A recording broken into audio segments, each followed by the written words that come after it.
Добре дошли на стадион Румица, където ще започнете своя път като треньор в света на змейски футбол. В следващите минути ще ви покажем основните правила и механики, за да можете лесно да започнете играта. Стартираме с игралното поле. Теренът е разделен на две половини – жълт за отбора на Странджа или лав за мракобес. Играта започва като двамата треньори хвърлят тезар. В случая, твой опонент е с по-висок резултат. Сега той може да реши дали да започне първи или да избере отбор. Той решава да избере мракобес.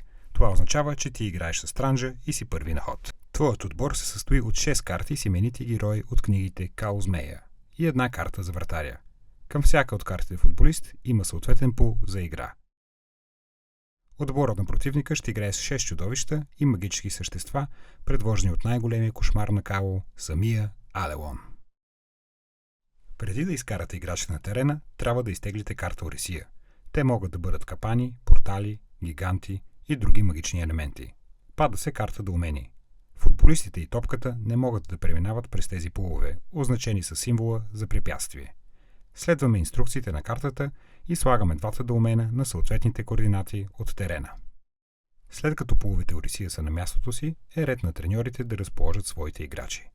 Твоят опонент избра отбор, затова ти започваш първи.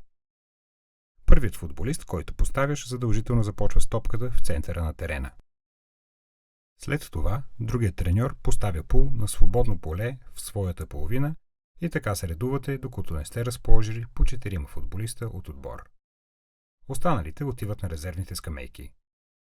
Накрая всеки поставя своя вратар в гол-зоната. За разлика от другите футболисти на терена, вратарят може да се движи само в тази зона и да я пази. И така, готов си за старта. Змейски футбол има два варианта на игра. Сребърната купа е олекотен вариант, който стъпва на основните футболни механики и добавя магическите ефекти на игрището. Подходящ за първа игра и за по-малките играчи в отбора ще я маркираме с тази топка. Златната купа стъпва на механики от сребърната и ги комбинира с митичните умения на героите за пълно змейско преживяване. Ще я разпознаеш по тази топка. Започваме с сребърна купа. Премахни пуловете жива вода и картите Орисия, крадена жива вода и извор на жива вода. Те не са необходими в този вариант на играта. Готови? Прозвучава първият съдийски сигнал. Играта протича, като треньорите се редуват ход по ход, докато някой не достигне пръв 3 гола. В своя ход можеш да се движиш, подаваш, стреляш, бориш за топката. И във варианта Златна купа да използваш митични умения. Нека направим примерно разиграване. Матчът започва с пас към съотборник.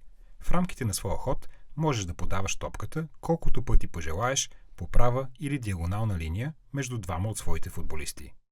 Тъч линията, другите футболисти и препятствията блокират пасовете. Топката не може да мине през тях. Освен да подава, всеки футболист може да се премести на съседно свободно поле.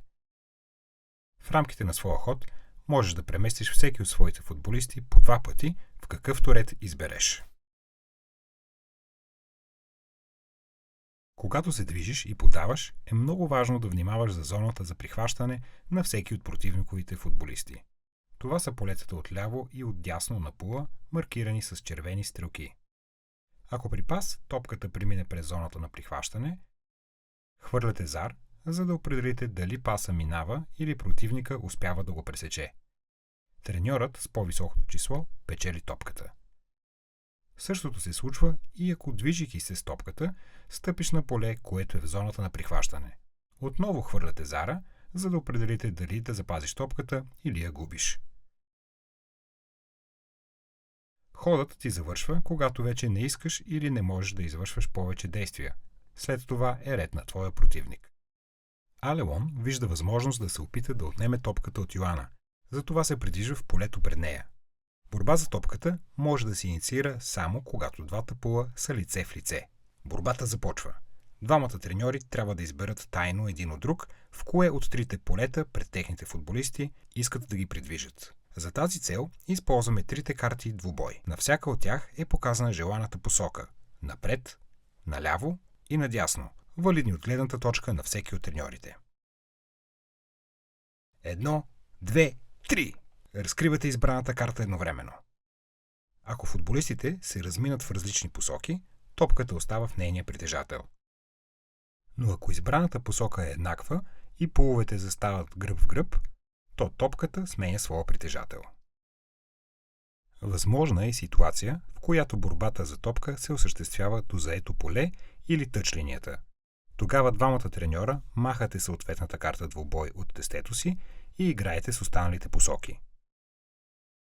Борбата за топка винаги се инициира от треньорът, който е на ход, но можеш да я ползваш както за вземане на топката, така и за мешане на противника с цел преминаване към по-предна позиция. Придвижването при борба за топката не се бори за движение. Да се върнем към играта. Алелон печели двубоя и се придвижва напред към твоята врата. Противникът ти пренарежда своите играчи в нападение и приключва своя ход. Сега отново е твой ред. Влизаш в борба за топката с Ерди.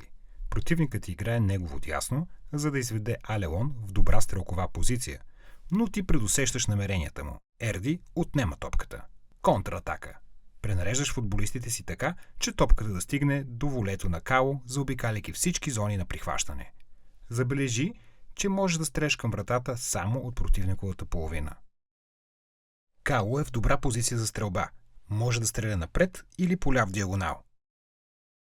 Отново вадите картите двубой. Този път ти избираш посоката за стрелба, а вратаря – посоката, която да пази. Ако избереш посока напред, ситуацията има 3 възможни изхода. Вариант А. Вратаря предусеща посоката и скача на негово ляво, улавяйки топката директно. Вариант Б. Вратаря остава на място. Топката влиза в зоната му на прихващане. Хвърля тезар. При по-висок резултат за теб вкарваш гол, при по-нисък вратарят хваща топката. При равни зарове хвърляте пак. Вариант В. Вратаря скача в другата посока. Топката влиза безпрепятствено в мрежата. Това е гол. Ако пък избереш левия диагонал, може да се случи следното. Вариант А. Вратаря скача в същата посока.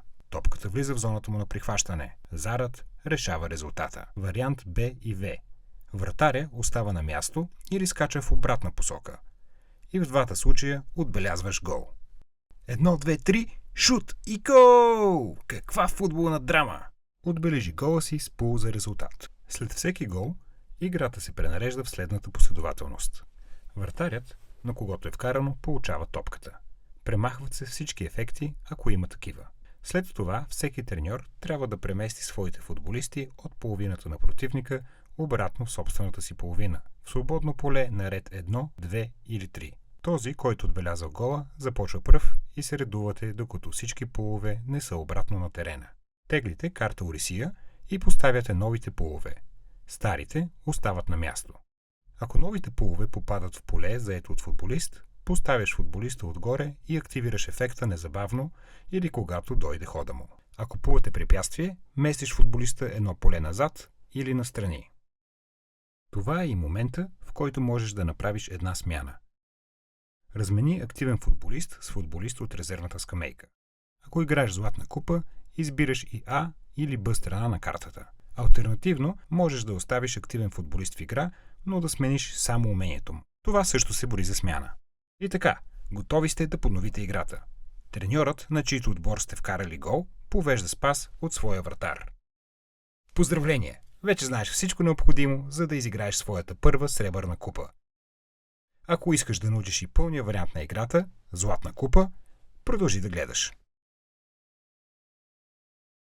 Преди да продължиш, върни половете жива вода и Орисия картите капан и извор на жива вода обратно в играта. Всеки треньор започва играта с по 2 пула жива вода. Магическата част на играта идва с картите Орисия и митичните умения на футболистите. Всеки футболист има по 2 умения, маркирани с А и Б. Когато избираш отбор, реши коя страна на картата да играеш. Можеш да променяш избора на умение само при смяна след гол или контузия. Под илюстрациите ще намериш схеми, които визуализират ефектите на митичните умения. Подробни обяснения за всяко от тях има в листовките пищови към опътването, както и в последващи видеа. За да активираш умение, трябва да платиш 1 пул жива вода на противника си. Тестето Орисия се състои от 10 карти с магически ефекти върху игрището. В началото на матча и след всеки гол разкривате най-горната карта. всяка от които идва с по 2 пула, които поставяте на терена. Някои пулове остават на игрището до края на играта и могат да се използват многократно. Други изчезват след активиране. А трети са препятствия. Нека да се върнем към играта с конкретни примери за митични умения и карти Орисия. Освен домените от началото, вече имаме и нестинарски въглен. Който футболист стъпи на един от пуловете, се телепортира на другия такъв. Искаш да вземеш топката от плок, без да инициираш борба. Умението Лиани на Йоана е подходящо за тази цел, но за да го активираш, топката трябва да се намира в някое от трите полета пред нея. Имаш късмет, че нестинарските въглени са на терена. Йоана се телепортира близо до плок. Плащаш една жива вода. Лианите се изстрелват и открадват топката. Йоана подава веднага към Као. В момента Као се намира в неприятна позиция. От една страна, изстрелът му ще мине през зоната на прихващане на плок, което е рисковано, а от друга доуменът блокира пътя на топката към вратата. Това е перфектна възможност за змейски шут. След като играете карти двубой, както при стандартен изстрел към вратата, по-високият от два хвърлени зара определя разстоянието на твоя змейски шут. По пътя си топката избутва футболисти, наляво или дясно, по твой избор, разрушава препятствия и минава свободно през зони на прихващане. Плащаш и втората си жива вода. Као избира посока направо. Картата на противника е без значение в случая, защото скокът на вратаря няма как да достигне другия край на вратата. Хвърляш 3 и 5. Топката профучава покрай плок, разбива доуменът и се забива в мрежата. Нека да разгледаме ситуацията, в която вратарят се намира в позиция, от която има възможност да спаси гола. Ако е избрал да скочи надясно, то имаме два варианта. Вариант А. Вратарят прави нормален скок. При това положение, топката влиза в зоната на прихващане и хвърляте зарове, за да видите дали вратарят успява да спаси гола. Въпреки, че Као ползва змейския си шут, топката не може да мине свободно през зоната на прихващане на вратаря, защото вратарите са имунизирани срещу всички митични умения и техните ефекти. Вариант Б. В Златната купа вратарите имат специално умение – плонж. Когато пази вратата от противников изстрел, той може да скочи до 2 полета вместо едно. Треньорът, който е в отбрана, трябва да реши дали да ползва вратарския плонж и да плати една жива вода преди да се играят картите двубой. След разкриването на посоките, може да прецени, че няма нужда да го мести 2 полета, но при всички положения си губи живата вода. В случая, вратарят на мракобес щеше директно да хване топката, ако беше активирал чудовищният си плонж. Стягай бутонките. Вече знаеш всичко необходимо, за да изиграеш първата си златна купа на змейски футбол. Не забравяй да следиш и нашия сайт kaozmeya.bg за нови видеоматериали и примерни игри. А ако имаш идеи, предложения и препоръки, можеш да ни дадеш обратната си връзка тук и да ни помогнеш да направим змейски футбол още по-яка. Приятна игра!